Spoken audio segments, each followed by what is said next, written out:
Hi friends, welcome to Praveen sir classes. మొదటిసారి మన YouTube ఛానల్ని చూస్తున్న ప్రతి ఒక్క అభ్యర్థి ఇప్పుడు మన ఛానల్ని సబ్స్క్రైబ్ చేయండి. ఈ వీడియో కనుక నచ్చినట్లయితే లైక్ చేయండి. మీ ఫ్రెండ్స్ అందరికీ, పోటీ పరీక్షలకు ప్రిపేర్ అవుతున్న ప్రతి ఒక్క ఆస్పిరెంట్కి ఈ వీడియో లింక్ని షేర్ చేయండి. సో చంద్రయాన్కి సంబంధించి ప్రపంచంలోని ఏ దేశం కూడా సాధించని ఘనత భారతదేశం సాధించింది చంద్రయాన్ 3 ద్వారా. చంద్రయాన్ 3కి సంబంధించి కొన్ని బేసిక్ పాయింట్స్ చూసి ఆ చంద్రయాన్ 3 సాధించిన పురస్కారం అమెరికాకు సంబంధించిన ఏ ప్రతిష్టాత్మక సంస్థ ఏ పురస్కారాన్ని ఇచ్చి సత్కరించడం జరిగింది చూస్తే సరిపోతుంది. ఫస్ట్ చంద్రయాన్ 3 ప్రయోగము ఎప్పుడు జరిగింది? ఏ ఇయర్? 2023 సంవత్సరంలో జరిగింది. 2023 జూలై 14వ తేదీన లాంచ్ చేశారు. 2023 ఆగస్ట్ 23 రోజున చంద్రుని యొక్క దక్షిణ ధ్రువంలో ల్యాండ్ అవ్వడం జరిగింది. సౌత్ పోల్ ఆఫ్ మూన్ అని గుర్తుంచుకోండి. సెలెన్ అంటే మూన్, సెలెనాలజీ అంటే స్టడీ ఆఫ్ మూన్, గుర్తుపెట్టుకోండి కొన్ని టర్మ్స్. చంద్రుని యొక్క దక్షిణ ధ్రువంపై ల్యాండ్ అయిన మొట్టమొదటి దేశంగా మన భారతదేశం అద్భుతాన్ని సృష్టించింది. ఆగస్టు 23, 2023 సాయంత్రం 6 గంటల సమయంలో మనం యూట్యూబ్లో కానివ్వండి, టీవీలో కానివ్వండి లైవ్ చూసాము. విక్రమ్ ల్యాండర్ ల్యాండ్ అవ్వడము, ప్రజ్ఞాన్ రోయరు, దీనికి సంబంధించి మనం అన్ని కూడా వివరాలు చూసాము. అందుకే ప్రతి ఏడాది కూడా ఆగస్టు 23ని మన భారతదేశంలో నేషనల్ స్పేస్ డేగా జరుపుకుంటాం. భారత అంతరిక్ష దినోత్సవంగా ఇంపార్టెన్స్ ఇచ్చాము. మరి ఆ సౌత్ పోల్లో ల్యాండ్ అయిన ఏరియా ఉంటుంది కదా, చంద్రయాన్ 3 ప్రయోగంలో భాగంగా విక్రమ్ ల్యాండర్ ల్యాండ్ అయిన ప్రాంతం అనుకోండి. దాన్ని ఏమని పేరు పెట్టుకున్నామంటే శివశక్తి. భారత ప్రధాని గారు పిలుపునిచ్చారు, శివశక్తి అని పిలుచుకుందామని చెప్పేసి. ఇవన్నీ చూసాము. ఆ విజయం ప్రపంచంలోని ఏ దేశానికి కూడా సాధ్యం అవ్వలేదు, మనకు సాధ్యమైంది పక్కన పెడితే. మరి అటువంటి చంద్రయాన్ 3 మిషన్కి ప్రతిష్టాత్మక గడాడ్ ఆస్ట్రోనాటిక్స్ అవార్డు అనేది రావడం జరిగింది. ఏదైనా ఒక పురస్కారం గురించి చూస్తే ఆ పురస్కారం యొక్క పేరేంటి, పురస్కారాన్ని ప్రకటించే లేదా ప్రదానం చేసే సంస్థ పేరేంటో చూడాలి కదా. మరి ఈ పురస్కారాన్ని అమెరికా కేంద్రంగా పనిచేస్తున్న అమెరికాకి సంబంధించిన ఒక సంస్థ AIA వారు ప్రకటించడం జరిగింది. ప్రధానోత్సవం కూడా రీసెంట్గా జరిగింది. ఓకేనా. గడాడ్ ఆస్ట్రోనాటిక్స్ అవార్డు చంద్రయాన్ 3 మిషన్కి. ఇక వివరాల్లోకి వెళ్తే, సో చంద్రయాన్ 3 మిషన్ విజయానికి గాను ఇండియన్ స్పేస్ రీసెర్చ్ ఆర్గనైజేషన్కి, అంటే భారతదేశంలో అంతరిక్ష రంగంలో పరిశోధనలు చేస్తున్న అత్యున్నత సంస్థ ISRO, Indian space research ఆర్గనైజేషన్కి గడాడ్ astronautics పురస్కారం అనేది వరించింది. ఓకేనా. మరి ఈ పురస్కారాన్ని ఎవరు ఇవ్వడం జరిగింది, ప్రదానం చేశారంటే American institute of aeronautics and astronautics, American institute of aeronautics and astronautics ప్రదానం చేసింది. అమెరికాలో భారత రాయబారి వినయ్ క్వాత్రా ఈ పురస్కారాన్ని ఇస్రో తరపున స్వీకరించడం జరిగింది. చంద్రయాన్ 3 చంద్రుడి దక్షిణ ధ్రువ ప్రాంత సమీపంలో విజయవంతంగా సాఫ్ట్ ల్యాండింగ్ చేసి భారత అంతరిక్ష కార్యక్రమంలో చారిత్రక ఘట్టాన్ని నమోదు చేసింది. ప్రపంచంలోని ఏ దేశంకు కూడా పాసిబుల్ అవ్వనటువంటి విజయాన్ని భారత్ సుసాధ్యం చేసింది. ఈ మిషన్ ద్వారా చంద్ర అన్వేషణ మరియు అంతరిక్ష సాంకేతికతలో భారత సామర్థ్యం ప్రపంచవ్యాప్తంగా గుర్తింపు పొందింది.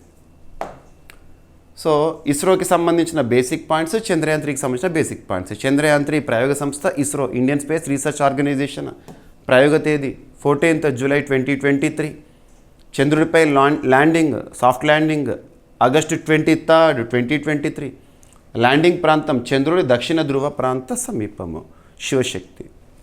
ఇక ఇస్రోకి సంబంధించి ఇండియన్ స్పేస్ రీసెర్చ్ ఆర్గనైజేషన్ 1969 ఇయర్లో స్థాపన. భారతదేశంలో అంతరిక్ష రంగంలో పరిశోధనలు చేస్తున్న అత్యున్నత సంస్థ, బెంగళూరు కేంద్రంగా పనిచేస్తోంది. ఇస్రో చైర్మన్గా ప్రస్తుతం వి నారాయణన్ గారు విధులు నిర్వర్తిస్తున్నారు. ఎనఫ్ ఈ టాపిక్ సంబంధించి. సో సింపుల్గా చెప్పాలంటే చంద్రయాన్ 3 మిషన్కి గాను అమెరికాకు సంబంధించిన ఒక ప్రతిష్టాత్మక సంస్థ నుండి గడాడ్ పురస్కారాన్ని గెలుపొందింది ఇస్రో. ఓకేనా, గుర్తుంచుకోండి. సో AIA ఈ సంస్థే ప్రకటించింది, American institute of aeronautics and astronautics, అమెరికాలోని ప్రముఖ అంతరిక్ష మరియు వైమానిక శాస్త్ర సంస్థ. గడాడ్ అనేది ఆ పదం చూశారు కదా, అదొక వ్యక్తి పేరు. రాకెట్ శాస్త్రవేత్త రాబర్ట్ హెచ్ గడాడ్ పేరు మీద ఏర్పాటు చేయడం జరిగింది ఈ పురస్కారాన్ని. గడాడ్ ఆస్ట్రోనాటిక్స్ పురస్కారాన్ని ఏ సంస్థ ఏర్పాటు చేసింది గుర్తుంచుకోండి, ఎన్ఎఫ్. ఇక నెక్స్ట్ ప్రతిష్టాత్మక గుర్తింపులు, అవార్డులు, వీటి గురించి చూద్దాము. ఇక్కడ అబ్జర్వ్ చేస్తే ఎస్ఈటిపి ఫెలోగా ఎన్నికైన తొలి భారతీయ టెస్ట్ పైలట్ కేకే వేణుగోపాల్ గారు. ఇండియన్ ఎయిర్ ఫోర్స్లో సేవలందించి పదవి విరమణ చేసిన ఒక వ్యక్తి, మన భారత రక్షణ రంగంలో పనిచేసిన ఒక వ్యక్తి కేకే వేణుగోపాల్ గారు. తను ఒక ఫెలోషిప్ని పొందారంట, సెలెక్ట్ అయ్యారంట ఒక సంస్థకి. అటువంటి సెలెక్షన్ అనేది భారతదేశం నుంచి మొట్టమొదటిసారి. మరి ఏ సంస్థ, ఏ ఫెలోగా? ఇక్కడ చూడండి, ఎస్ఈటిపి ఫెలోగా ఎన్నికైన తొలి భారతీయ టెస్ట్ పైలట్ కేకే వేణుగోపాల్ గారు. హిందుస్థాన్ ఏరోనాటిక్స్ లిమిటెడ్కి చెందిన హెచ్ఏఎల్, హిందుస్థాన్ ఏరోనాటిక్స్ లిమిటెడ్ 1940 ఇయర్లో స్థాపన, బెంగళూరు కేంద్రంగా పనిచేస్తోంది. హిందుస్థాన్ ఏరోనాటిక్స్ లిమిటెడ్కు చెందిన గ్రూప్ క్యాప్టెన్ కొలాల్ కృష్ణమూర్తి వేణుగోపాల్, అంటే కేకే వేణుగోపాల్. తను రిటైర్డ్ ఆఫీసర్ ఇండియన్ ఎయిర్ ఫోర్స్లో. అమెరికాకు చెందిన society of experimental test pilots ఫెలోగా ఎన్నికైన తొలి భారతీయ టెస్ట్ పైలట్గా నిలిచారు. మొట్టమొదటి, తొలి, అతిపెద్ద, అతి చిన్న, ఇటువంటి ప్రత్యేకమైన పదాలతో కూడిన కరెంట్ అఫైర్స్ మనం సూపర్లేటివ్స్గా చూస్తున్నాం. ఒక సూపర్లేటివ్ వర్డ్ అనేది ఒక వ్యక్తి ముందుకు కనబడింది అనుకోండి, డెఫినెట్గా ఆ టాపిక్ని మనం గుర్తుంచుకోవాలి. ఉదాహరణకు చెప్పాలంటే ఇక్కడ ఒక ఫెలో అని చెప్తున్నాను, ఫెలోషిప్ అని చెప్తున్నాను. అలా రీసెంట్గా ది మెటీరియాటికల్ సొసైటీ ఫెలోషిప్ని పొందిన మొట్టమొదటి భారతీయ మహిళ. మే 9, 2026 రోజున మనం చూసాము, మన డైలీ కరెంట్ అఫైర్స్ వీడియోలో డిస్కస్ చేశాము. ఎవరు? కుల్జిత్ కౌర్ మరాస్ గారు. సో ఇటువంటివి ఖచ్చితంగా చూడండి, ఎగ్జామినేషన్లో అడుగుతారు. ఓకేనా? సో అమెరికాకు చెందిన society of experimental test pilots ఫెలోగా ఎన్నికైన తొలి భారతీయ టెస్ట్ పైలట్గా నిలిచారు. ప్రయోగాత్మక విమాన పరీక్షలు, ఏరోస్పేస్ ఆవిష్కరణలు మరియు భారత స్వదేశీ రక్షణ విమానయాన కార్యక్రమాలకు చేసిన విశిష్ట సేవలకు ఈ గౌరవం లభించింది. ఈ గుర్తింపు భారత ఏరోస్పేస్ పరీక్షలు మరియు స్వదేశీ రక్షణ విమానయాన సామర్థ్యాలకు అంతర్జాతీయ గుర్తింపుగా భావిస్తున్నారు. కేకే వేణుగోపాల్ గారు 1989 డిసెంబర్లో భారత వైమానిక దళ ఫైటర్ విభాగంలో చేరారు. ఇండియన్ ఎయిర్ ఫోర్స్లో సేవలు అందించిన వ్యక్తి, రిటైర్డ్ పర్సన్ అని చెప్పాను కదా, అందుకే. ఇప్పుడు డైరెక్ట్గా మీరు గుర్తుపెట్టుకోవాల్సింది ఏంటంటే ఈ ఎస్ఈటిపి అంటే ఏంటని అడుగుతారు. Society of experimental test pilots, ఆ సంస్థకి ఫెలోగా. ఓకేనా? రైట్. Hindustan aeronautics limited. మనం కరెంట్ అఫైర్స్లో భాగంగా చాలా టాపిక్స్ డిస్కస్ చేస్తున్నాం. ఒక టాపిక్లో భాగంగా ఒక సంస్థ గురించి వచ్చిన, ఒక రాష్ట్రం గురించి వచ్చిన, ఒక దేశం గురించి వచ్చిన బేసిక్ డీటెయిల్స్ అన్నీ కూడా మీకు పోటీ పరీక్షల కోణంలో ఇస్తున్నాను. మరి ఇక్కడ అబ్జర్వ్ చేస్తే హిందుస్థాన్ ఏరోనాటిక్స్ లిమిటెడ్ 1940 ఇయర్లో స్థాపన, బెంగళూరు కేంద్రంగా పనిచేస్తోంది. ఏ మంత్రిత్వ శాఖ పరిధిలో పనిచేస్తుంది అంటే మినిస్ట్రీ ఆఫ్ డిఫెన్స్. ప్రస్తుతం కన్సర్న్ మినిస్టర్ రాజ్నాథ్ సింగ్ గారు. ఓకేనా? So society of experimental test pilots 1955 ఇయర్లో స్థాపన. ఇప్పుడు ఈ సంస్థకి కదా ఎన్నికయ్యారు కేకే వేణుగోపాల్ గారు. ప్రధాన కార్యాలయం అమెరికా. ప్రపంచ స్థాయి టెస్ట్ పైలట్ల ప్రతిష్టాత్మక సంస్థ. ఓకేనా? ఇక నెక్స్ట్ ఇంకొక గుర్తింపు, ఒక ప్రెస్టీజియస్ హానర్. మన భారతదేశం నుంచి ఇటువంటి గుర్తింపు పొందిన రెండవ వ్యక్తిగా నిలిచిన ఒక అంశము. సో రీసెంట్గా ఇటువంటి గుర్తింపుల గురించి మనం చాలాసార్లు చూస్తున్నాము. జస్టిస్ లావు నాగేశ్వరరావు గారికి London inner temple Gaurav bencher గుర్తింపు. న్యాయశాస్త్రంలో సేవలందించిన వ్యక్తి, సుప్రీంకోర్టులో పనిచేసిన వ్యక్తి. సో న్యాయకోవిధుడు. తన పేరేంటి? లావ్ నాగేశ్వరరావు గారు. తను లండన్ ఇన్నర్ టెంపుల్ గౌరవ బెంచర్గా గుర్తింపు పొందారంట. ఈ గుర్తింపు పొందిన రెండవ భారతీయుడు. మరి మొదటి వారు ఎవరో కూడా చెప్తాను. సో సుప్రీంకోర్టు మాజీ న్యాయమూర్తి జస్టిస్ లావ్ నాగేశ్వరరావు గారు లండన్లోని ఇన్నర్ టెంపుల్ గౌరవ బెంచర్గా ఎంపికయ్యారు. బెంచర్. ఇన్నర్ టెంపుల్ లండన్లోని చారిత్రక 4 ఇన్సాఫ్ కోర్ట్స్లో ఒకటి. కోర్ట్స్ అన్నట్టు న్యాయ వ్యవస్థకు సంబంధించే. 2023లో ఎంపికైన ఢిల్లీ హైకోర్టు న్యాయమూర్తి జస్టిస్ ప్రతీక్ జలాన్ గారి తర్వాత ఈ గౌరవం పొందిన రెండో భారతీయుడు జస్టిస్ లావ్ నాగేశ్వరరావు గారు. న్యాయ వ్యవస్థ, న్యాయశాస్త్రం మరియు ప్రజాసేవలలో విశిష్ట సేవలకు గుర్తింపుగా గౌరవ బెంచర్లను ఎంపిక చేస్తారు. ఈ ఎంపికను ఇన్నర్ టెంపుల్ ప్రస్తుత బెంచర్లు నిర్వహిస్తారు. జస్టిస్ లావు నాగేశ్వరరావు గారు ఆంధ్రప్రదేశ్ చెందిన ప్రముఖ న్యాయవేత్త, సుప్రీంకోర్టు మాజీ న్యాయమూర్తి. ఆయన గుంటూరు జిల్లాలోని ఆచార్య నాగార్జున విశ్వవిద్యాలయంలో బీకామ్ మరియు బిఎల్ చదివారంట. ఓకేనా. సో ఇన్నర్ టెంపుల్ లండన్లో 4 ఇన్సాఫ్ కోర్ట్స్లో ఒకటి. ఇంగ్లాండ్ మరియు వేల్స్లో న్యాయవాదుల శిక్షణకు సంబంధించిన చారిత్రక సంస్థ. సో లా లేదా న్యాయరంగం, న్యాయశాస్త్రం శిక్షణ అందించే ఒక సంస్థ అని చెప్పొచ్చు. హిస్టారికల్ ఇంపార్టెన్స్ ఉన్న ఒక సంస్థ. ఇక ఇన్సాఫ్ కోర్ట్ లండన్ సంబంధించి ఏంటంటే అవి inner temple, middle temple, Lincoln in, grace in. So ఇప్పుడు వచ్చేసేసి ఇన్నర్ టెంపుల్, ఇందులో లావు నాగేశ్వరరావు గారు.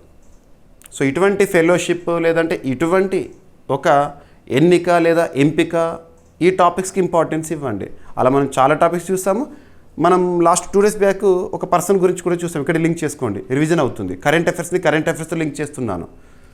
ప్రొఫెసర్ మనీంద్ర అగ్రవాల్ గారు రీసెంట్గా ఫెలో ఆఫ్ ద రాయల్ సొసైటీగా, ఎఫ్ఆర్ఎస్గా ఎంపిక అవ్వడం జరిగింది, ఒక ఫెలోగా.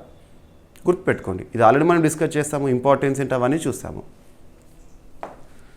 ఇక నెక్స్ట్, ఈరోజు వార్తల్లో నిలిచిన ఒక పుస్తకము. అభ్యర్థులకు మరొకసారి చెప్తున్నాను, ప్రతిసారి కొన్ని కాషన్స్ని నేను చెప్తున్నాను.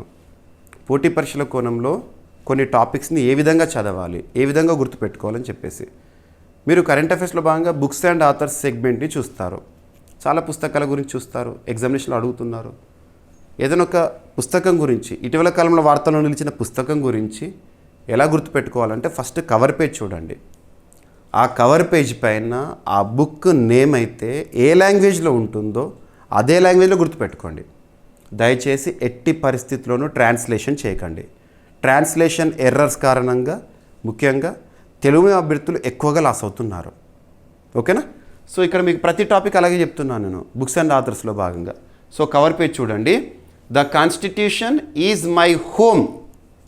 The constitution is my home అంటే రాజ్యాంగం నా ఇల్లు అర్థం ఇస్తుంది అంతే.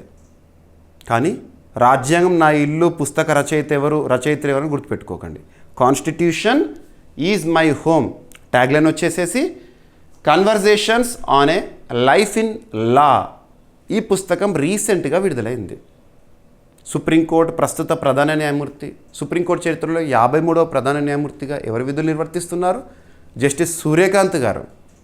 తనతో పాటు ప్రస్తుతం సుప్రీంకోర్టులో one of the senior most judge justice B V Nagarathna గారు ఈ పుస్తకాన్ని విడుదల చేయడం జరిగింది. రీసెంట్గా ఆవిష్కరించడం జరిగింది. అంటే పుస్తక ఆవిష్కరణ కార్యక్రమం వీరి చేతుల మీదుగా జరిగింది. మరి పుస్తకం యొక్క రచయితలు ఎవరు అంటే ఇందిరా జైసింగ్ గారు మరియు రీతు మీనన్ గారు. ఓకేనా, గుర్తుంచుకోండి. మెయిన్గా మీరు గుర్తుంచుకోవాల్సింది ఏంటంటే ఇందిరా జైసింగ్ పేరు. ఓకేనా. అండ్ రీతు మీనన్ అంటే ఇందిరా జైసింగ్ గారికి ఈ రచనలో సహకారం అందించిన వ్యక్తి రీతు మీనన్. ఓకేనా.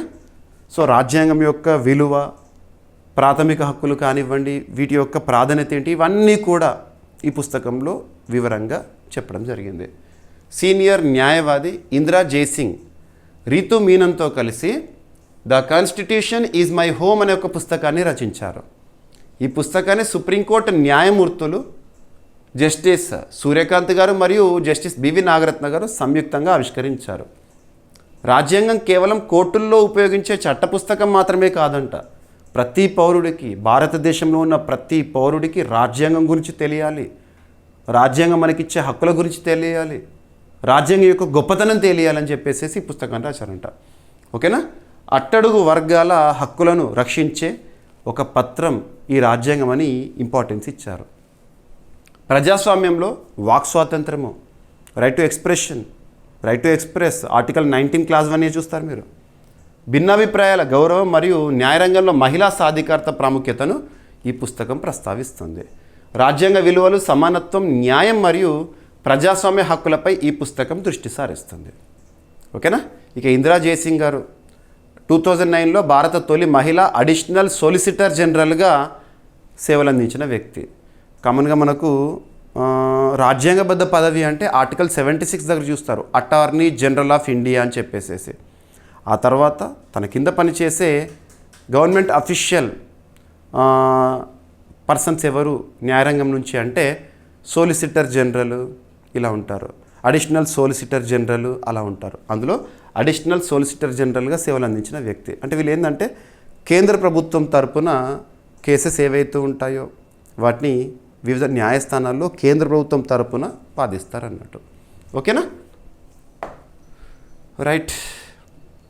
అటార్నీ జనరల్ పరిధిలో పనిచేసేవారే solicitor general, additional solicitor general. మనం ఇక్కడ కీలకం అందరికంటే ఇంపార్టెంట్ రాజ్యాంగబద్ధ పదవి attorney general of India, article 76. ఓకేనా, రైట్. ఇక సుప్రీంకోర్టుకు సంబంధించిన బేసిక్ పాయింట్స్. 1950 జనవరి న్యూఢిల్లీ కేంద్రంగా పనిచేస్తోంది. ప్రస్తుతం సుప్రీంకోర్టుకి 53వ ప్రధాన న్యాయమూర్తిగా జస్టిస్ సూర్యకాంత్ గారు. తను నవంబర్ 2025లో పదవి బాధ్యతలు స్వీకరించారు. ఫిబ్రవరి 2027 వరకు విధులు నిర్వర్తిస్తారు. ఓకేనా, ఇక భారత్లో రూఫ్ టాప్ సౌరశక్తి సామర్థ్యము 20.8 గిగావాట్స్కి చేరిందంట. సౌరశక్తికి ప్రాధాన్యం భారత ప్రభుత్వం ఇస్తుంది. చాలా కార్యక్రమాలు చూసాం మనము. 2010 సంవత్సరంలో నేషనల్ సోలార్ మిషన్, అది పక్కన పెడితే అన్నిటికంటే ఇంపార్టెంట్ 2015 ఇంటర్నేషనల్ సోలార్ అలయన్స్.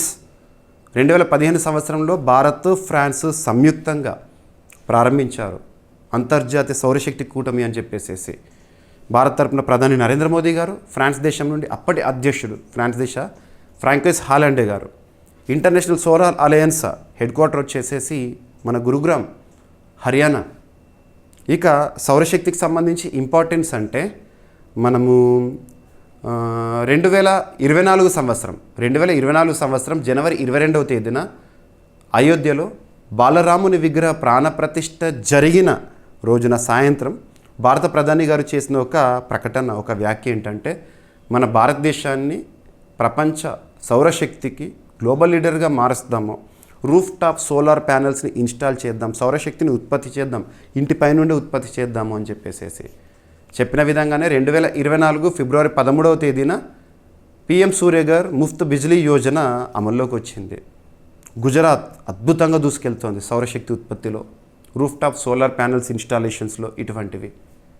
ఇక వ్యవసాయ భూముల్లో కూడా మనము సౌరశక్తి ఉత్పత్తి, సోలార్ పంప్ సెట్స్ అని చెప్పేసి PM కుసుమ్ కార్యక్రమం గురించి చూస్తున్నాము. ఇవన్నీ లింక్ చేయండి. ఇవంతా కూడా సౌరశక్తి అనేది రెన్యూవబుల్ ఎనర్జీ పరిధిలోకి వస్తుంది. ప్రస్తుతం ప్రపంచాన్ని నడిపిస్తోంది రెన్యూవబుల్ ఎనర్జీ, పునరుత్పాదక శక్తి అంటాము. ప్రస్తుతం భారతదేశంలో ministry of new and renewable energy concern మినిస్టర్గా ప్రహ్లాద్ జోషి గారు విధులు నిర్వర్తిస్తున్నారు. ఇటీవల విడుదలైన గణాంకాలు. భారత్లో రూఫ్ టాప్ సౌరశక్తి సామర్థ్యము 20.8 గిగావాట్స్కి చేరిందంట. 2025 నాటికి భారత్లో రూఫ్ టాప్ సౌరశక్తి సామర్థ్యం 20.8 గిగావాట్స్కి చేరింది. 7.1 గిగావాట్స్ కొత్త ఇన్స్టాలేషన్స్తో 123% వార్షిక వృద్ధి నమోదైంది. 2025లో మొత్తం రూఫ్ టాప్ సోలార్ ఇన్స్టాలేషన్స్లో 76% వాటా గృహరంగాందే. PM సూర్యఘర్ ముఫ్త్ బిజ్లీ యోజన ఈ రంగానికి ప్రధాన విధాన మద్దతుగా కొనసాగుతోంది. రూఫ్ టాప్ సౌర వ్యవస్థలు ఇల్లు, వాణిజ్య భవనాలు, సంస్థలు మరియు పరిశ్రమల పైకప్పులపై ఏర్పాటు చేసే ఫోటోవోల్టాయిక్ వ్యవస్థలు. ఇవి గ్రిడ్ లేదా బ్యాటరీ నిల్వ వ్యవస్థలతో అనుసంధానించబడతాయంట. 2024 ఫిబ్రవరి 29న కేంద్ర మంత్రివర్గం 75,021 కోట్ల రూపాయల వ్యయంతో PM సూర్యఘర్ పథకాన్ని ఆమోదించింది. 2026-27 నాటికి 1 కోటి గృహాల్లో రూఫ్ టాప్ సౌర వ్యవస్థలు ఏర్పాటు చేయడం ఈ పథకం యొక్క లక్ష్యము. లబ్ధిదారులకు నెలకు 300 యూనిట్ల వరకు ఉచిత విద్యుత్ సదుపాయం కల్పిస్తున్నారు. 2025 డిసెంబర్ 9 నాటికి 19.45 లక్షల రూఫ్ టాప్ సౌర వ్యవస్థలు ఏర్పాటు చేయబడి 24.35 లక్షల గృహాలు లబ్ధి పొందినాయి. మహారాష్ట్ర, గుజరాత్ రాష్ట్రాలు తలా 16% మరియు ఉత్తరప్రదేశ్ 15% కొత్త ఇన్స్టాలేషన్స్ వాటా కలిగి ఉన్నాయంట. ఓకేనా, right. PM Surya Ghar Muft Bijli Yojana 2024 year గుర్తుపెట్టుకోండి. ఓకేనా, ఎనఫ్. ఇక నెక్స్ట్ ఎకానమీ సబ్జెక్ట్లో భాగంగా ఒక బేస్ ఇయర్ కాన్సెప్ట్. మనం ఇటీవల బేస్ ఇయర్ మార్పు అనే టాపిక్ని తరచూ చూస్తున్నాం. అంతెందుకు జీడిపి బేస్ ఇయర్ 2011-12 నుండి 2022-23కి మార్చుకోవడం జరిగింది. ఫిబ్రవరి 2026లో మనం డిస్కస్ చేశాము. Ministry of statistics and programme implementation వారు విడుదల చేసిన నూతన బేస్ ఇయర్ సిరీస్ అని చెప్పేసి జీడిపికి సంబంధించి జీడిపి బేస్ ఇయర్ సిరీస్లో ప్రస్తుతం 9వ అమలులోకి వచ్చింది. మొట్టమొదటి 1948-49, ప్రస్తుతం అమలులోకి వచ్చింది 2022-2023. అలా బేస్ ఇయర్స్ అనేవి డిఫరెంట్ మెజర్మెంట్స్లో భాగంగా మనం చూస్తూ ఉంటాము. ఇక్కడ అబ్జర్వ్ చేస్తే ఇండెక్స్ ఆఫ్ ఇండస్ట్రియల్ ప్రొడక్షన్, భారతదేశంలో పారిశ్రామిక రంగానికి సంబంధించి ప్రతి నెల కూడా మనము గణాంకాలు చూస్తూ ఉంటాం. మీరు ప్రెస్ ఇన్ఫర్మేషన్ బ్యూరో ఓపెన్ చేసి చూడండి, కనబడుతూ ఉంటుంది. Index of industrial production 8 core industries అని చెప్పేసి ఏ విధంగా పురోగతి సాధించింది అని చెప్పేసి ఆ 8 కోర్ ఇండస్ట్రీస్ కూడా గుర్తుపెట్టుకోండి. Coal, crude oil, natural gas, refinery products, fertilisers, steel, cement, electricity.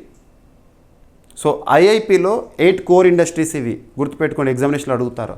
మరి ఇప్పుడు ఏంటంటే national statistical office under ministry of statistics and programme implementation. ప్రస్తుతం ministry of statistics and programme implementation concern minister ఎవరంటే రావ్ ఇంద్రజిత్ గారు. ఓకేనా. NSO under ministry of statistics and programme implementation is revising the base year of index of industrial production. So ఇక్కడ observe చేస్తే new base year ఏం తీసుకొచ్చారంట, 2022-23. ఎప్పటి అమల్లోకి వస్తుందంట, 1 June 2026 నుంచి. ఓకేనా. న్యూ బేస్ ఇయర్ 2011-12 నుంచి 2022-23కు మారుస్తారంట. ఓకేనా. అమల్లోకి రాబోతుందని అఫీషియల్గా చెప్పారు. ఇదంతా కూడా మీకు ప్రెస్ ఇన్ఫర్మేషన్ బ్యూరోలో కనబడుతుంది. అభ్యర్థులకు మరోసారి చెప్తున్నాను, నేను చెప్పే కరెంట్ అఫైర్స్ టాపిక్స్ అన్నిటికీ కూడా source press information bureau, news on air, all India radio, జాతీయ స్థాయిలో ప్రముఖ వార్తాపత్రికలు, రాష్ట్ర స్థాయిలో ప్రముఖ వార్తాపత్రికలు, ఒకవేళ ఇంటర్నేషనల్ ఇష్యూస్ అయితే అథెంటిక్ సోర్సెస్ నుండి సేకరించి నిర్ధారణ చేసి మీ ముందుకు తీసుకొస్తున్నాను. ఓకేనా. సో ఇక్కడ అబ్జర్వ్ చేస్తే ministry of statistics and programme implementation పరిధిలో పనిచేస్తున్న నేషనల్ స్టాటిస్టికల్ ఆఫీస్ పారిశ్రామిక ఉత్పత్తి సూచి బేస్ ఇయర్ని ఎక్కడికి మార్చుతున్నారు అంటే 2011-12 నుంచి 2022-23కి మారుస్తున్నారు. భారత పారిశ్రామిక ఆర్థిక వ్యవస్థలో జరిగిన మార్పులను ప్రతిబింబించేలా ఈ సవరణ చేయబడుతున్నారు. సో ఇండెక్స్ ఆఫ్ ఇండస్ట్రియల్ ప్రొడక్షన్లో బేస్ ఇయర్ అనేది పారిశ్రామిక ఉత్పత్తిలో మార్పులను కొలిచే ప్రమాణ సంవత్సరంగా ఉపయోగపడుతుంది. బేస్ ఇయర్ సవరణ ద్వారా కొత్త పరిశ్రమలు, సాంకేతిక మార్పులు మరియు ఉత్పత్తి ధోరణులను సూచీలో చేర్చవచ్చు. ఈ మార్పుతో పారిశ్రామిక వృద్ధి మరియు ఆర్థిక ధోరణుల కొలత మరింత ఖచ్చితంగా ఉంటుంది. సో ఏదైనా ఒక వ్యవస్థలో ఖచ్చితంగా మారుతున్న కాలానికి అనుగుణంగా మార్పులు రావాలి. ఇలా రివైజ్ చేస్తూ ఉంటారు, రైట్.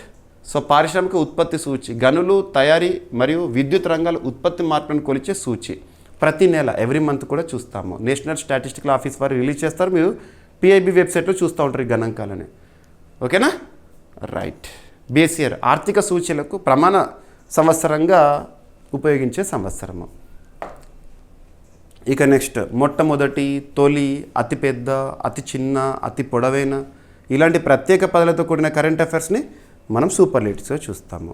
ఇక్కడ అబ్జర్వ్ చేస్తే సూపర్లేటివ్ టాపిక్ భారతదేశంలోనే తొలి అండర్ వాటర్ మ్యూజియం ఎక్కడ ఏర్పాటు అంటే మహారాష్ట్రలో ఏర్పాటు చేయబోతున్నారు. ఇందుకోసం డీకమిషన్ చేయబడిన ఒక ఇండియన్ నావల్ షిప్ని ఎంపిక చేసుకోవడం జరిగింది. అండర్ వాటర్ మ్యూజియం అంట, అంటే నీటి లోపల ఒక మ్యూజియం. ఓకేనా. సో ఇక్కడ అబ్జర్వ్ చేస్తే భారతదేశపు తొలి అండర్ వాటర్ మ్యూజియం జలాంతర్గామి పర్యాటక ప్రాజెక్టు. జలాంతర్గామి అంటే సబ్మెరైన్. ఓకేనా. మహారాష్ట్రలోని సింధుదుర్గ్ తీరంలో ఏర్పాటు కానుంది. మహారాష్ట్రలోని సింధుదుర్గ్ కోస్ట్ ప్రాంతంలో. భారత నౌకాదళానికి చెందిన సేవలు ముగిసిన ఐఎన్ఎస్ గుల్దార్, ఐఎన్ఎస్ అంటే ఇండియన్ నావల్ షిప్, యుద్ధ నౌకను సముద్రంలో 22 మీటర్ల లోతున ముంచి ఈ ప్రాజెక్ట్ని అభివృద్ధి చేస్తున్నారంట. ఈ ప్రాజెక్ట్ని అభివృద్ధి చేస్తున్న సంస్థల పేరు కూడా గుర్తుపెట్టుకోండి. మహారాష్ట్ర మ్యారిటైమ్ బోర్డ్ మరియు నేషనల్ ఇన్స్టిట్యూట్ ఆఫ్ ఓషనోగ్రఫీ. ఓకేనా. సంయుక్తంగా ఈ ప్రాజెక్ట్ని అమలు చేస్తున్నాయి. ఓకేనా. కొంకన్ తీరంలోని నివాటి రాక్ నిర్మాణాల సమీపంలో ఈ మ్యూజియం ఏర్పాటు చేయబడుతుంది. నీటి అడుగున పర్యాటకం, స్కూబా డైవింగ్, సముద్ర వారసత్వ అవగాహన మరియు తీర ప్రాంత పర్యాటక అభివృద్ధిని ప్రోత్సహించడం దీని లక్ష్యం. కొన్ని డిఫరెంట్ కాన్సెప్ట్స్ ఎందుకు తీసుకొస్తారు నీటి లోపల ఈ మ్యూజియము కాన్సెప్ట్ ఎందుకంటే టూరిజం సెక్టార్ని అట్రాక్ట్ చేయడానికి. గుర్తుపెట్టుకోండి, టూరిజం సెక్టార్ చాలా రాష్ట్రాలకి బ్యాక్బోన్గా ఉంది. ఓకేనా, రైట్. సో ఐఎన్ఎస్ గుల్దార్ భారత నౌకాదళానికి సేవలందించి డీకమిషన్ చేయబడిన ఒక షిప్, ట్యాంక్ నౌక. ఓకేనా, right. So national institute of oceanography ఎక్కడ హెడ్ క్వార్టర్గా పనిచేస్తుందంటే గోవా. ఓకేనా, ఇక నెక్స్ట్ రక్షణ రంగానికి సంబంధించిన టాపిక్స్ని చూస్తే ఇటీవల కాలంలో కమిషనింగ్ చేయబడిన, ఇటీవల కాలంలో డీకమిషనింగ్ చేయబడినవి ఏవైతే ఉంటే వాటిపైన ప్రత్యేక శ్రద్ధను చూపండి. కమిషనింగ్ చేయబడిన వాటి విషయానికి వస్తే ఏ సంస్థ తయారు చేసింది, దాని యొక్క ప్రత్యేకత ఏంటి? ఒక పెట్రోల్ వెజల్ రీసెంట్గా ఇండియన్ నావీలో కమిషనింగ్తో న్యూస్లోకి వచ్చింది. Next generation offshore patrol vessel. Patrolling అనే పదం మీరు రెగ్యులర్గా వింటూ ఉంటారు. మీ ప్రాంతంలో పోలీసు వాళ్ళు పెట్రోలింగ్ చేస్తున్నారంటే గస్తీ వేస్తున్నారు, సర్వేలెన్స్ చేస్తున్నారు అన్నట్టు. అలా Indian navy, India is peninsula. భారతదేశం అనేది ఒక ద్వీపకల్పం, 3 వైపులా సముద్రమే సరిహద్దుగా ఉంది. కాబట్టి రక్షణ ఇండియన్ నావీ బాధ్యత. ఇండియన్ నావీలో సేవల కోసం ప్రారంభించబడింది. ఆ పేరేంటి అంటే INS Sanghamitra, Indian naval ship Sanghamitra. Next generation offshore patrol vessel, ఒక గస్తీ నౌక. మరి ఇటువంటి చూస్తున్నప్పుడు దీన్ని తయారు చేసిన సంస్థ ఏంటి అంటారు? Garden reach ship builders and engineers. Garden reach ship builders and engineers అనే సంస్థ కోల్కతా కేంద్రంగా పనిచేస్తుంది. ఓకేనా, so garden reach ship builders and engineers భారత నౌకాదళానికి చెందిన తొలి next generation offshore patrol vessel INS సంఘమిత్రని ప్రారంభించింది. మే 20th రోజున, మే 20th 2026 రోజున పశ్చిమ బెంగాల్లోని కోల్కతాలో ఉన్న garden reach ship builders and engineers ఆ షిప్ యార్డ్లో కమిషనింగ్ జరిగిందంట. INS Sanghamitra Sachi class next generation offshore patrol vessel. ఇటీవల మనం చూసాము ఐసీజీఎస్ అచల్ అని, అదమ్య క్లాస్ పెట్రోల్ వెజల్ అని, ఇటువంటివి గుర్తుపెట్టుకోండి. ఈ నౌకను బై ఇండియన్ ఐడిడిఎం విధానం కింద స్వదేశీ రక్షణ తయారీ లక్ష్యంతో నిర్మిస్తున్నారు. భారతదేశంలో రక్షణ రంగంలో స్వదేశీ పరిజ్ఞానాన్ని ప్రోత్సహిస్తుంది భారత ప్రభుత్వము. ఆత్మనిర్భర్ భారత్ అని, మేక్ ఇన్ ఇండియా అని ఇటువంటి కాన్సెప్ట్ చూస్తూ ఉంటుంది. ఓకేనా, మరి ఇక్కడ సంఘమిత్ర, ఈ నౌకకు అశోక చక్రవర్తి కుమార్తె సంఘమిత్ర పేరు పెట్టారు. ఆమె బౌద్ధ మతాన్ని శ్రీలంకకు వ్యాప్తి చేసిన ప్రముఖులు.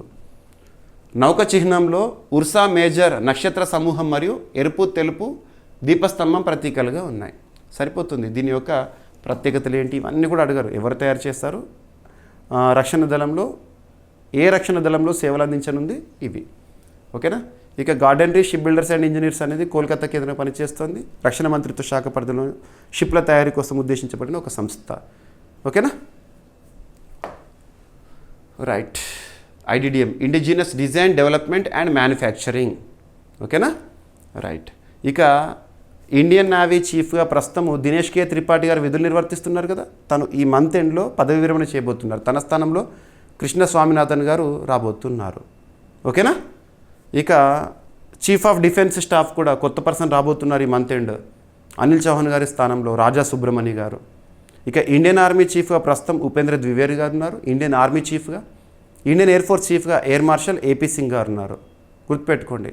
ఓకేనా, భారత సైన్యం ఇండియన్ ఆర్మీ త్రివిధ దళాల్లో ఒకటైన Indian army Q force application ఒక యాప్ని ప్రారంభించడం జరిగింది. ఒక యాప్, అభ్యర్థులు గుర్తుపెట్టుకోండి. వార్తల్లో నిలిచిన పథకాలపైన, పాలసీలపైన, యాప్స్ పైన, పోర్టల్స్ పైన, డిజిటల్ ప్లాట్ఫామ్స్ పైన పోటీ పరీక్షల్లో తరచూ మనం ప్రశ్నలు చూస్తున్నాము. అందులోనూ త్రివిధ దళాల్లో ఒకటైన ఇండియన్ ఆర్మీ వారు ప్రారంభించిన ఫస్ట్ యాప్ పేరు చూడండి, అప్లికేషన్ పేరు చూడండి. దాని యొక్క ఉద్దేశం ఏంటి? సింగిల్ లైన్లో గుర్తుపెట్టుకోండి, ఎనఫ్. త్రివిధ దళాల్లో ఎవరు ఉంటారు? Indian army. So Indian army launches Q force for what? It is an app to streamline logistics sustainment management. లాజిస్టిక్స్ సంబంధిత అంశాలను దృష్టిలో ఉంచుకొని. ఓకేనా, సో భారత సైన్యం లాజిస్టిక్స్ మరియు సస్టైన్మెంట్ నిర్వహణ కోసము క్యూఫోర్స్ అనే సమగ్ర డిజిటల్ యాప్ని ప్రారంభించింది. ఈ అప్లికేషన్ సైన్య సరఫరా వ్యవస్థ మరియు రవాణా నిర్వహణ సామర్థ్యాన్ని మెరుగుపరచడం లక్ష్యంగా రూపొందించబడింది. క్యూఫోర్స్ వివిధ లాజిస్టిక్స్ మరియు ఇన్వెంటరీ ప్లాట్ఫామ్లను ఒకే వ్యవస్థలో అనుసంధానిస్తుంది.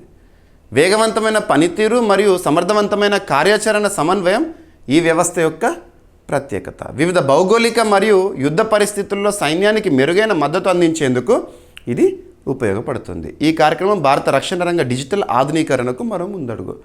సో మారుతున్న కాలానికి అనుగుణంగా ప్రతి వ్యవస్థలో కూడా మార్పులు రావాలి. మనం డిజిటల్ యుగంలో బ్రతుకుతున్నాము. సో ఇప్పుడు ఇండియన్ ఆర్మీకి సంబంధించి రీసెంట్గా వచ్చిన డిజిటల్ రీఫార్మ్స్లో ఇది కూడా మీరు అబ్జర్వ్ చేయవచ్చు. ఓకేనా? ఈ అప్లికేషన్ సైన్య సరఫరా వ్యవస్థ మరియు రవాణా నిర్వహణ సామర్థ్యాన్ని మెరుగుపరచడమే లక్ష్యంగా పెట్టుకుందంట. డైరెక్ట్గా గుర్తుపెట్టుకోండి. ఇక త్రివిధ దళాల్లో ఒకటి ఇండియన్ ఆర్మీ అంటున్నాను. ఇండియన్ ఆర్మీకి చీఫ్గా ప్రస్తుతం ఎవరున్నారు? ఉపేంద్ర ద్వివేది గారు. అండ్ ఇండియన్ నావీకి సంబంధించి చీఫ్గా దినేష్ కే త్రిపాఠి గారు ఉన్నారు. ఆయన ఈ నెల చివరిలో పదవి విరమణ చేయబోతున్నారు. తన స్థానంలో కృష్ణ స్వామినాథన్ గారు పదవి బాధ్యతలు స్వీకరిస్తారు. ఇండియన్ ఎయిర్ ఫోర్స్ సంబంధించి ఎయిర్ మార్షల్ ఏపీ సింగ్ గారు ప్రస్తుతం విధులు నిర్వర్తిస్తున్నారు. ఇక CDS chief of defence staff ప్రస్తుతం అనిల్ చౌహాన్ గారు ఉన్నారు. తను ఈ నెల చివరిలో పదవి విరమణ చేస్తారు. తన స్థానంలో ఎన్ఎస్ రాజా సుబ్రహ్మణ్య గారు పదవి బాధ్యతలు స్వీకరిస్తారు. భారతదేశ చరిత్రలో 3వ సిడిఎస్గా. ఓకేనా? ఇవన్నీ లింక్ చేసుకోవాలి. ఇటీవల కాలంలో మనం అన్నీ కూడా డిస్కస్ చేశాము. ఇక రక్షణ లాజిస్టిక్స్ నిర్వహణ సైన్య సరఫరా, రవాణా, నిల్వలు, నిర్వహణ మరియు యుద్ధ మద్దతు వ్యవస్థల నిర్వహణ కోసం ఉద్దేశించబడింది. ఇక రక్షణ శాఖ మంత్రిగా ప్రస్తుతం భారతదేశంలో ఎవరు విధులు నిర్వర్తిస్తున్నారో? రాజ్నాథ్ సింగ్ గారు. ఇక నెక్స్ట్ మనం ఫస్ట్ టాపిక్ ఇండియన్ ఆర్మీకి సంబంధించి లేదా రక్షణ రంగానికి సంబంధించి స్టార్ట్ చేశాం కాబట్టి అదే రక్షణ రంగానికి సంబంధించి ఒక మహిళ ఈరోజు వార్తల్లో ఉన్నారు. ఒక ప్రతిష్టాత్మక గుర్తింపుతో, ఐక్యరాజ్య సమితికి సంబంధించిన గుర్తింపుతో యుఎన్ మిలిటరీ జెండర్ అడ్వకేట్ అవార్డును గెలుచుకున్న మేజర్ అభిలాష బరాక్ గారు. డైరెక్ట్ సింగిల్ లైన్లో గుర్తుంచుకోండి.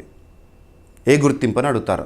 వాస్తవానికి మేజర్ అభిలాష బరాక్ గారు గతంలోనే న్యూస్లో ఉన్నారు. చాలాసార్లు తన గురించి మనం చూసాము. She was the first women combat helicopter pilot in the history of Indian army. గుర్తుంచుకోండి. మళ్ళీ మన దేశాన్ని ప్రౌడ్గా నిలిపారు. ఒక ప్రతిష్టాత్మకమైన అవార్డు గెలుచుకొని యునైటెడ్ నేషన్స్ నుంచి. Indian army officer receives United nations military gender advocate of the year award. గడిచిన సంవత్సరానికి గాను ఈ సంవత్సర పురస్కార గ్రహీతగా. ఓకేనా? సో మేజర్ అభిలాష బరాక్ గారికి ప్రతిష్టాత్మక ఐక్యరాజ్య సమితి మిలిటరీ జెండర్ అడ్వకేట్ అవార్డు లభించింది. లెబనాన్లో యుఎన్ శాంతి మిషన్లో, పీస్ మిషన్ ఉంటుంది కదా యుఎన్కి సంబంధించి, పీస్ మిషన్లో మన భారత సైన్యం కూడా ఉంటుంది. లెబనాన్లో యుఎన్ పీస్ మిషన్లో చేసిన సేవలకు గుర్తింపుగా ఆమె 2025 United nations military gender advocate of the year అవార్డుని గెలుచుకున్నారు. డైరెక్ట్ అవార్డు పేరు గుర్తుంచుకోండి. ఏంటి? పశ్చిమాసియా ప్రాంత మహిళలు మరియు యువతుల్లో జెండర్ అవగాహన కల్పించినందుకు యుఎన్ ఆమెను సత్కరించింది. వెస్టర్న్ ఏషియా ప్రస్తుతం మనం చూస్తున్నాం, అశాంతికి అడ్డాగా మారింది వెస్టర్న్ ఏషియా అని చెప్పేసేసి యుద్ధ పరిస్థితులను చూస్తున్నాము. Iran versus Israel and America. ఇటువంటి పశ్చిమాసియా ప్రాంతంలో మహిళలు మరియు యువతుల్లో జెండర్ అవగాహన కల్పించినందుకు యునైటెడ్ నేషన్స్ ఈమెని, ఎవరిని? మేజర్ అభిలాష బరాక్ గారిని ప్రతిష్టాత్మక అవార్డుతో సత్కరించింది. ఆ అవార్డు పేరేంటి? UN military gender advocate award. Gender లింగ సంబంధిత. లెబనాన్లోని భారత బెటాలియన్కు చెందిన ఫిమేల్ ఎంగేజ్మెంట్ టీమ్ కమాండర్గా ఆమె పనిచేస్తున్నారు. ఆమె United Nations interim force in లెబనాన్లో సేవలు అందిస్తున్నారు. భారత సైన్యంలో తొలి మహిళా యుద్ధ హెలికాప్టర్ పైలట్గా కూడా ఇప్పటికీ ఆమె గుర్తింపు పొందారు. ఇక రానున్న మే 29 ఒక ప్రత్యేక దినోత్సవాన మే 29 రోజున యుఎన్ పీస్ కీపర్స్ అంతర్జాతీయ దినోత్సవం జరుపుకుంటాం కదా. డేస్ అండ్ థీవ్స్లో మనం చూస్తాం కదా. ఆ సందర్భంగా న్యూయార్క్లోని ఐక్యరాజ్య సమితి ప్రధాన కార్యాలయంలో ఆమెకు ఈ అవార్డుని ప్రదానం చేస్తారంట. యుఎన్ పీస్ కీపింగ్ గౌరవం పొందిన 3వ భారతీయ మహిళగా అభిలాష గారు చరిత్రలో నిలిచారు. గతంలో మేజర్ సుమన్ గవానీ గారు మరియు మేజర్ రాధికా సేన్ కూడా యుఎన్ పీస్ కీపింగ్ అవార్డులను అందుకున్నారు గతంలో. ఇప్పుడు 3వ వ్యక్తి తను. మేజర్ సుమన్ గవానీ 2019లో దక్షిణ సూడాన్లో చేసిన సేవలకు UN military gender advocate award అందుకున్నారు. Major Radhika Sen democratic republic of కాంగోలో యుఎన్ శాంతి మిషన్లో సేవలు అందించినందుకు గుర్తింపు పొందారు. ఓకేనా, right. United Nations interim force in Lebanon 1978లో స్థాపన, దక్షిణ లెబనాన్లో శాంతి మరియు భద్రత పరిరక్షణ కోసం. యుఎన్ పీస్ కీపింగ్ అంటే ఘర్షణ ప్రాంతాల్లో శాంతి స్థాపన కోసం ఐక్యరాజ్యసమితి నిర్వహించే మిషన్స్, పీస్ కీపింగ్ మిషన్స్ అని చెప్పేసి. ఇక యుఎన్ పీస్ కీపర్స్ అంతర్జాతీయ దినోత్సవాన్ని ప్రతి ఏడాది కూడా ఏ రోజున అంటే May 29న. ఓకేనా, ప్రపంచవ్యాప్తంగా యుఎన్ శాంతి భద్రతా సిబ్బంది సేవలకు గౌరవం. ఇక ఐక్యరాజ్యసమితికి సంబంధించి 1945 అక్టోబర్ 24న స్థాపన, న్యూయార్క్ కేంద్రంగా పనిచేస్తోంది. ఓకేనా, గుర్తుంచుకోండి. ఆంటోనియో గుటెరెస్ గారు ప్రస్తుతం యుఎన్కి చీఫ్గా ఉన్నారు. ఇక జాగ్రఫీ అండ్ ఎన్వైర్న్మెంట్ సబ్జెక్ట్లో భాగంగా ఇంపార్టెన్స్ ఉన్న టాపిక్స్ ఈరోజు 2 ఉన్నాయి. ఒకటి international big cats alliance and ఒకటి న్యూ స్పీసీస్ ఇన్ న్యూస్. ఇక్కడ అబ్జర్వ్ చేస్తే ఇంటర్నేషనల్ బిగ్ క్యాట్స్ అలయన్స్ వాస్తవానికి మొదటిసారి పదాన్ని మనం ఎప్పుడు విన్నాము? 2023 ఏప్రిల్ 9వ తేదీన భారత ప్రధాని నరేంద్ర మోదీ గారు కర్ణాటక రాష్ట్రంలోని బందిపూర్ టైగర్ రిజర్వ్లో status of tigers in India లేదా 5th టైగర్ సెన్సస్ని రిలీజ్ చేసిన తర్వాత ప్రాజెక్ట్ టైగర్ 50th యానివర్సరీ సందర్భంగా, ప్రాజెక్ట్ టైగర్ ఎప్పుడు స్టార్ట్ అయింది? 1973. 50th యానివర్సరీ అంటే 2023. అప్పుడు ఇంటర్నేషనల్ బిగ్ క్యాట్స్ అలయన్స్ గురించి ప్రస్తావించారు భారత ప్రధాని నరేంద్ర మోదీ గారు. అలా ఇంటర్నేషనల్ బిగ్ క్యాట్స్ అలయన్స్ ఉద్దేశం ఏంటంటే 7 బిగ్ క్యాట్స్ని ప్రొటెక్ట్ చేయడం టైగర్ రేంజ్ కంట్రీస్లో. ఆ 7 బిగ్ క్యాట్స్ ఏంటి అని కూడా అడుగుతారు. మీకు చాలాసార్లు చెప్పాను.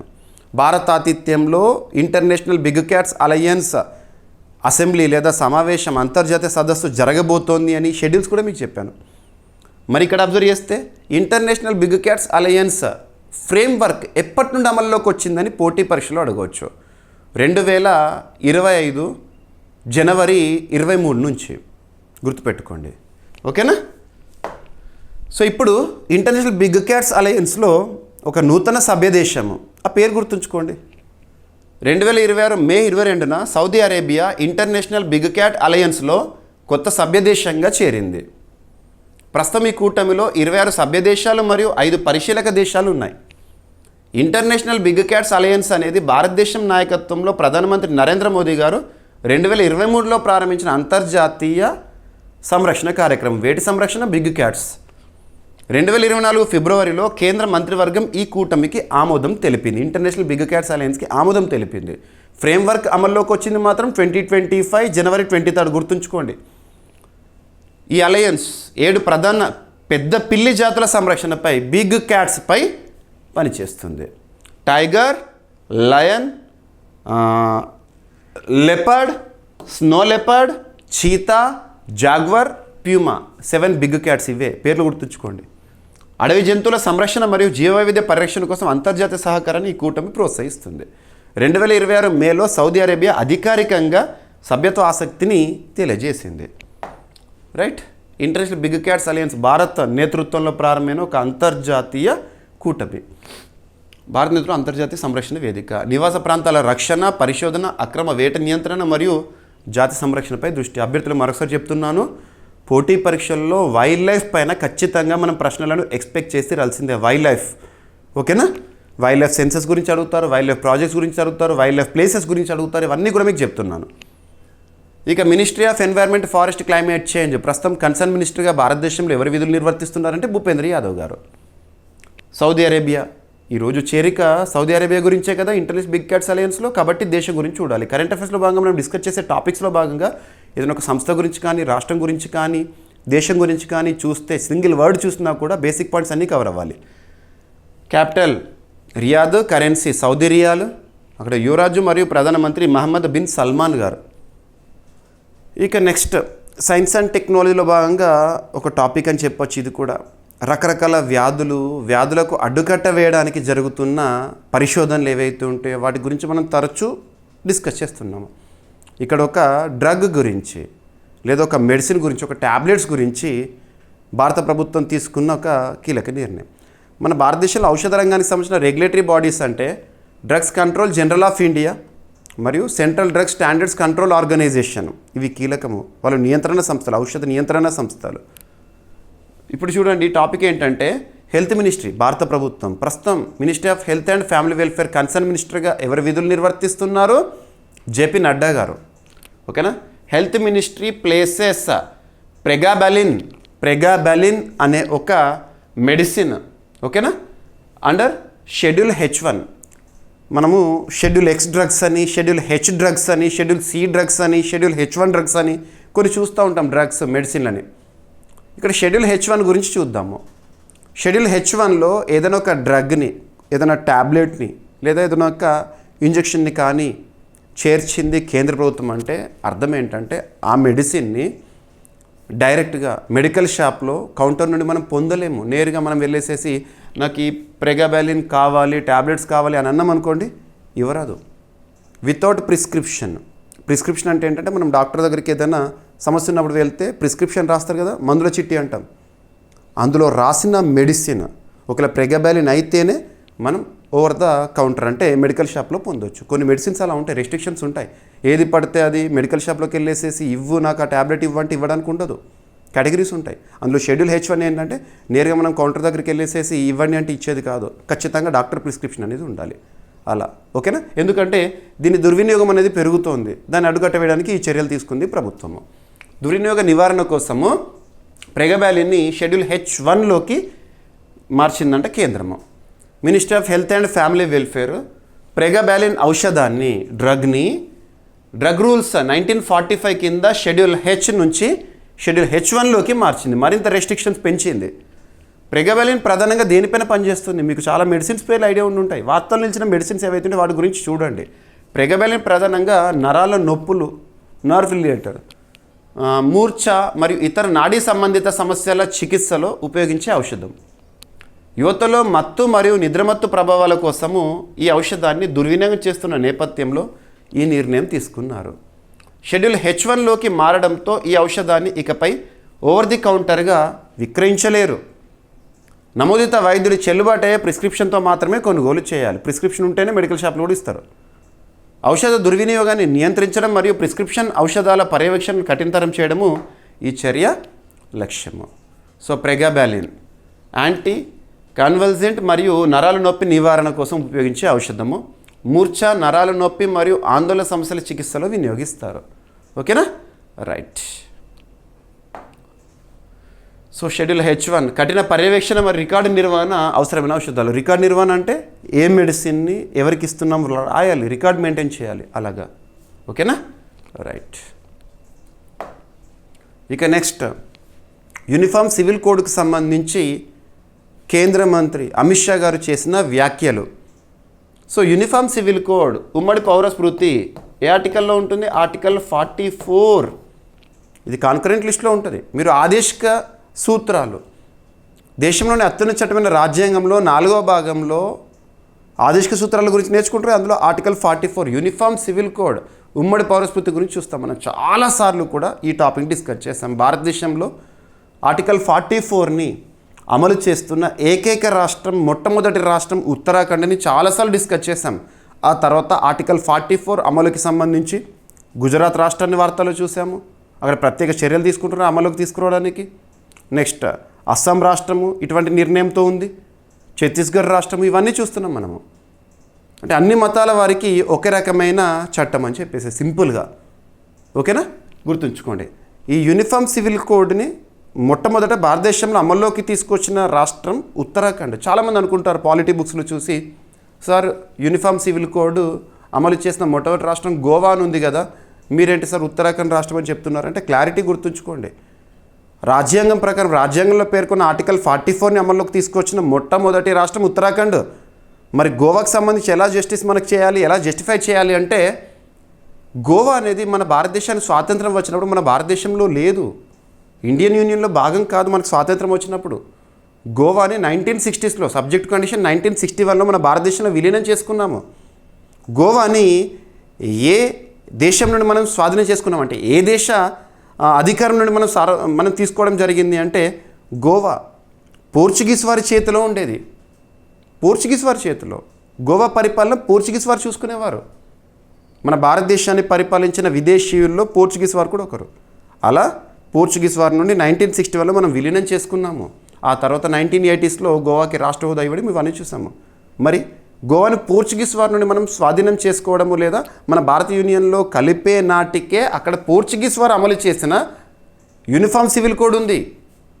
ఆ యూనిఫామ్ సివిల్ కోడ్కి మన భారత రాజ్యాంగంలో ఆర్టికల్ 44కి లింకే లేదు. అలా సో ఇలా చెప్పుకుంటూ పోతే చాలా వివరణ ఇవ్వచ్చు, మీకు చాలాసార్లు క్లారిటీ ఇచ్చాను నేను. ఓకేనా? ఇక మరి యూనిఫామ్ సివిల్ కోడ్ అనేది ఈ ట్రైబ్స్ పైన ఎటువంటి ప్రభావం చూపదని చెప్పేసి అమిత్ షా గారు చెప్తున్నారు. వాస్తవంగా యూనిఫామ్ సివిల్ కోడ్ దేశవ్యాప్తంగా అమలుకు తెచ్చినాం అనుకుంటే ఏమవుతుంది? వివాహం కానివ్వండి, విడాకులకు సంబంధించి కానివ్వండి, వారసత్వానికి సంబంధించి ఆస్తులు కానివ్వండి, ఇవన్నీ కూడా ఒకే చట్టం ఆధారంగా అమల్లో ఉంటాయి అన్ని మతాల వారికి. ఇలా ఓకేనా? సో ఇక ట్రైబ్ విషయానికి వస్తే ట్రైబ్ అనే డెఫినేషన్ మీరు ఆర్టికల్ 366 క్లాస్ 25లో చూస్తారు. ట్రైబ్ డెఫినేషన్ తెగ నిర్వచనం.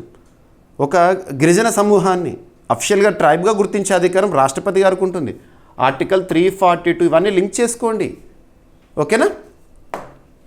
సో ప్రతిపాదిత ఉమ్మడి పౌర స్మృతి యూనిఫామ్ సివిల్ కోడ్ గిరిజన సమాజంపై ఎలాంటి ప్రతికూల ప్రభావం చూపదని కేంద్ర హోంమంత్రి అమిత్ షా గారు స్పష్టం చేశారు. గిరిజనుల సాంప్రదాయాలు, సంస్కృతి మరియు జీవన విధాన హక్కులు రక్షించబడతాయని తెలిపారు. ఢిల్లీలోని ఎర్రకోట మైదానంలో నిర్వహించిన జనజాతి సాంస్కృతిక సమాగమం కార్యక్రమంలో అమిత్ షా గారు ఈ వ్యాఖ్యలు చేశారు. గిరిజన స్వాతంత్ర సమరయోధుడు బిర్సా ముండా గారి 150వ జయంతి సందర్భంగా జనజాతి సురక్షా మంచ్ ఈ కార్యక్రమాన్ని నిర్వహించింది. ఆ కార్యక్రమంలో గిరిజనులను ఉద్దేశించి యూనిఫామ్ సివిల్ కోడ్ మీ పైన ఎటువంటి దుష్ప్రభావాన్ని, నెగిటివ్ ఇంపాక్ట్ చూపించదు, యూనిఫామ్ సివిల్ కోడ్ అనేది దాని విషయంలో మీరు భరోసాగా ఉండండి అని చెప్పేసి హామీ ఇచ్చారు. యూసీసీ అమలు చేస్తున్న భాజపా పాలిత రాష్ట్రాల్లో గిరిజనులను దాని పరిధి నుంచి మినహాయించే ప్రత్యేక నిబంధనలు రూపొందించారని అమిత్ షా గారు తెలిపారు. గిరిజనులపై యూనిఫామ్ సివిల్ కోడ్ నిబంధనలు బలవంతంగా అమలు చేయబోమని స్పష్టం చేశారు. ఇక ఉమ్మడి పౌర స్మృతి మతభేదం లేకుండా అందరికీ ఒకే విధమైన పౌర చట్టాలను అమలు చేసే ప్రతిపాదన. రాజ్యాంగంలోని ఆదేశిక సూత్రాల ఆర్టికల్ 44లో ప్రస్తావన. రాజ్యాంగంలోని ఆర్టికల్ 342 షెడ్యూల్ ట్రైబ్స్ జాబితాను నిర్ణయించే అధికారాన్ని రాష్ట్రాల సంప్రదింపుతో రాష్ట్రపతికి ఇస్తుంది అధికారము. ఓకేనా? Right, enough. ఇక నెక్స్ట్ కరెంట్ పాలిటీలో భాగంగా టాపిక్స్ ఇక్కడ అబ్జర్వ్ చేస్తే పార్లమెంటు సభ్యులు ఎవరైతే ఉంటారో చట్టసభ సభ్యులు, పార్లమెంటు సభ్యులకి అవార్డ్స్ అనగానే మనకు సంసద్ రత్న గుర్తొస్తుంది. సంసద్ రత్న. సో సంసద్ రత్న పురస్కార గ్రహీతలుగా ఎవరున్నారు, ఏ పార్లమెంటరీ కమిటీస్ ఉన్నాయి చూద్దాము. ఓకేనా? అండ్ సంసద్ రత్న పురస్కారాలను 2010లో ప్రారంభించడం జరిగింది. 2010. ఓకేనా? ప్రైమ్ పాయింట్ ఫౌండేషన్ వారు ప్రారంభించారు. మరి ఇక్కడ అబ్జర్వ్ చేస్తే ఈ సంవత్సర పురస్కార గ్రహీతలు ఎవరో ఇక్కడ అబ్జర్వ్ చేయండి. సో 12 మంది ఎంపీలకు సంసద్ రత్న పురస్కారాలు. లోక్సభలో అత్యుత్తమ పార్లమెంటరీ ప్రదర్శన కనబరిచిన 12 మంది ఎంపీలకు సంసద్ రత్న పురస్కారాలు ప్రకటించినట్లు ఈ పురస్కారాలను ప్రకటించే సంస్థ ఏంటి? Prime point foundation. అది చెన్నై బేస్డ్ ఎన్జిఓ. పార్లమెంట్లో చర్చలు, ప్రశ్నలు, కమిటీ పనితీరు మరియు ప్రజా అంశాలపై చురుకైన పాత్రకు ఈ అవార్డులు అందజేస్తారు. ఇక వ్యక్తిగత విభాగంలో ఎంపికైన ఎంపీల విషయానికి వస్తే జగదాంబికా పాల్ ఉత్తరప్రదేశ్ రాష్ట్రం నుంచి ఎంపీ, పిపి చౌదరి రాజస్థాన్, నిషికాంత్ దుబే జార్ఖండ్, శ్రీకాంత్ ఏక్నాథ్ షిండే మహారాష్ట్ర. ఇతర విభాగాల్లో గుర్తింపు పొందిన ఎంపీలు ఎవరు అంటే ప్రవీణ్ పటేల్ గారు, విద్యుత్ బారన్ మహతో, లుంబారాం చౌదరి, హేమంత్ విష్ణు సవరా, స్మితా ఉదయ్ వాఘ్, నరేష్ గణపత్ మాస్కే, మేధా విశ్రామ్ కుల్కర్ని, నరహరి అమీన్. గుర్తుపెట్టుకోండి. ఓకేనా? ఈ పేర్లు మరి ప్రతి ఒక్కరి పేరు గుర్తుంచుకోవాలంటే అవసరం లేదు. 12 మందిని గుర్తుపెట్టుకోండి. ఈ సంసద్ రత్న పురస్కారాలను ఎవరికి ఇస్తారు, ఎవరు ఇస్తారు, ఏ సంవత్సరంలో ప్రారంభించారు, ఇవి ఎనఫ్. అత్యుత్తమ పనితీరు కనబరిచిన 4 పార్లమెంటరీ కమిటీలు కూడా ఎంపికైనాయి అంట. చరణ్జీత్ సింగ్ చన్నీ అధ్యక్షతన వ్యవసాయ కమిటీ, భర్తృహరి మహతాబ్ అధ్యక్షతన ఆర్థిక కమిటీ, సప్తగిరి శంకర్ ఉలాకా అధ్యక్షతన గ్రామీణాభివృద్ధి మరియు పంచాయతీరాజ్ కమిటీ, అనురాగ్ ఠాకూర్ గారి అధ్యక్షతన బొగ్గు మరియు గనుల కమిటీ. ఓకేనా? రైట్. సంసద్ రత్న పురస్కారాలు ప్రైమ్ పాయింట్ ఫౌండేషన్ ద్వారా ప్రారంభము. ఎంపీలు మరియు పార్లమెంటరీ కమిటీల ఉత్తమ పనితీరుకు ప్రధానము. ఇక నెక్స్ట్ క్రీడలకు సంబంధించి మీరు అన్ని వార్తాపత్రికలు కూడా చూసుంటారు. ఇండియాకి ఉసేన్ బోల్ట్ లాంటి ఒక వ్యక్తి న్యూస్లో ఉన్నారు. 100 మీటర్ల జాతీయ రికార్డును బద్దలు కొట్టిన గుర్విందర్ వీర్ సింగ్ ఓకేనా. So Gurvinder Singh flies past limits smashes 100 metre national record, జాతీయ రికార్డ్ ఇది మన భారతదేశంలోనే. So 29th national senior athletics federation cup సందర్భంగా జరుగుతుంది. బిర్సా ముండా అథ్లెటిక్స్ స్టేడియం రాంచీ, జార్ఖండ్లో ఈ రికార్డు కైవసం చేసుకోవడం జరిగింది. 23rd May 2026 రోజున 10.09 సెకండ్స్ 100 మీటర్ ఈవెంట్ లేదా 100 మీటర్ పరుగుని 10.09 సెకండ్స్లోనే కంప్లీట్ చేశాడు. సో భారత స్ప్రింటర్ గుర్విందర్ సింగ్ 2026 May 23న పురుషుల 100 మీటర్ల పందెంలో 10.09 సెకండ్లతో కొత్త జాతీయ రికార్డు మన భారతదేశంలో రికార్డు సృష్టించాడు. ఈ ఘనతను జార్ఖండ్లోని రాంచీలో జరిగిన 29వ నేషనల్ సీనియర్ అథ్లెటిక్స్ ఫెడరేషన్ కప్లో సాధించాడు.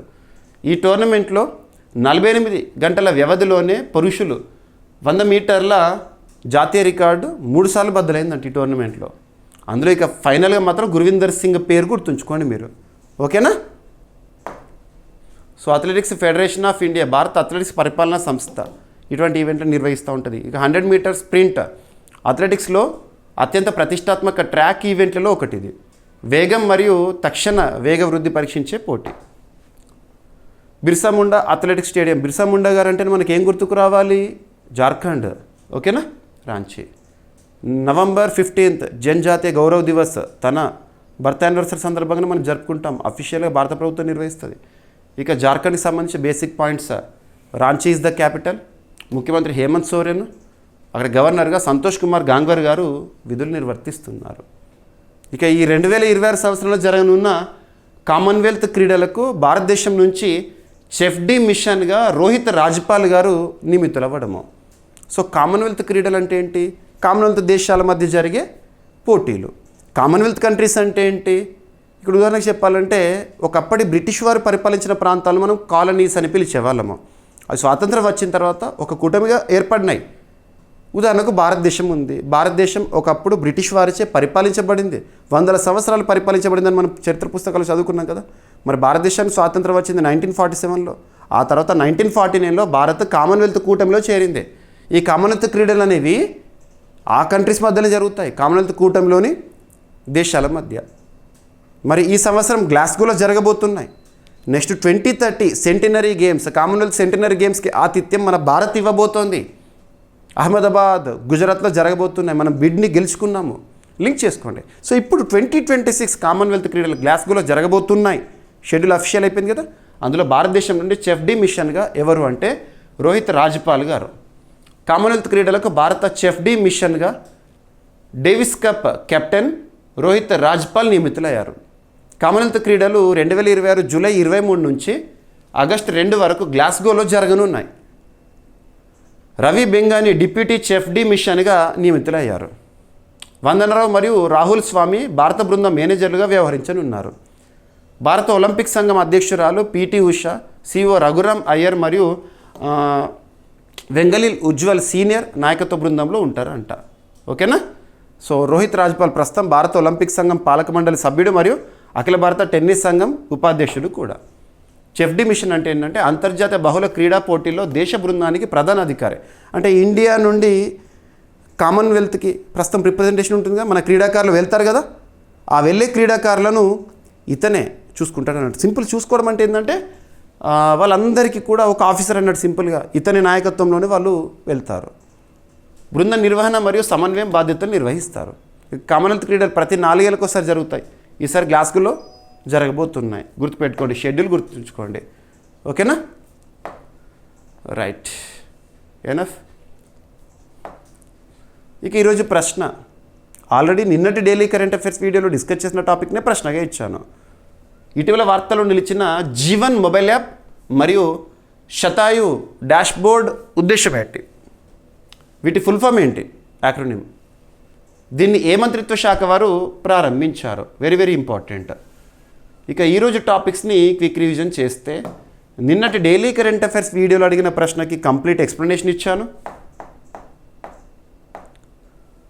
సో మిషన్ దృష్టికి సంబంధించి మరింత లోతైన విశ్లేషణ. దుర్వినియోగ నివారణ కోసము ప్రెగాబాలిన్ని షెడ్యూల్ H1లోకి మార్చింది కేంద్ర ప్రభుత్వము. గిరిజనులపై యూసీసీ ప్రభావం ఉండదన్న అమిత్ షా గారు. 12 మంది ఎంపీలకు సంసద్ రత్న పురస్కారాలు ప్రైమ్ పాయింట్ ఫౌండేషన్ ప్రకటించింది. తెలంగాణకు 16వ ఆర్థిక సంఘం నుంచి 9,968 కోట్ల రూపాయల కేటాయింపు. రాజస్థాన్లో భారీ సహజ వాయు నిల్వల ఆవిష్కరణ. ఢిల్లీలో క్వాడ్ విదేశాంగ మంత్రుల సమావేశం. ఆసియా ఉద్యాన ప్రదర్శనలో తెలంగాణ స్టాల్కు ద్వితీయ బహుమతి. ప్రపంచంలో తొలి ట్రిలియనీర్గా మారనున్న ఎలాన్ మస్క్ గారు. 100 మీటర్ల జాతీయ రికార్డును బద్దలు కొట్టిన గుర్విందర్ సింగ్ గారు. కామన్వెల్త్ క్రీడలకు భారత చెఫ్డీ మిషన్గా రోహిత్ రాజ్పాల్ గారు. ఈరోజు ప్రశ్న: ఇటీవల వార్తలో నిలిచిన జీవన్ మొబైల్ యాప్ మరియు శతాయు డాష్బోర్డ్ ఉద్దేశం ఏంటి? దీన్ని ఏ మంత్రిత్వ శాఖ వారు ప్రారంభించారు? అభ్యర్థులు ప్రతిరోజు మన డైలీ కరెంట్ అఫైర్స్ వీడియో చూడండి, మీకు ప్రతిరోజు అందిస్తున్నాను. చెప్పే కంటెంట్ ఏదైతే ఉంటుందో కంప్లీట్గా విన్న తర్వాత, ఎక్స్ప్లెనేషన్ విన్న తర్వాత, మన CA 360 కోర్సులో నేను అప్లోడ్ చేసే PDF ఏదైతే ఉంటుందో తెలుగు మీడియం అభ్యర్థుల కోసం తెలుగులో ఇస్తున్నాను, ఇంగ్లీష్ మీడియం అభ్యర్థుల కోసం ఇంగ్లీష్లో ఇస్తున్నాను. తప్పనిసరిగా చదవండి. ఏమైనా మిస్లేనియస్ టాపిక్స్ ఉంటే నో నీడ్ టు వర్రీ, రేపటి క్లాస్లో జోడించి డిస్కస్ చేద్దాం. రేపు మళ్ళీ కలుద్దాము. Thank you.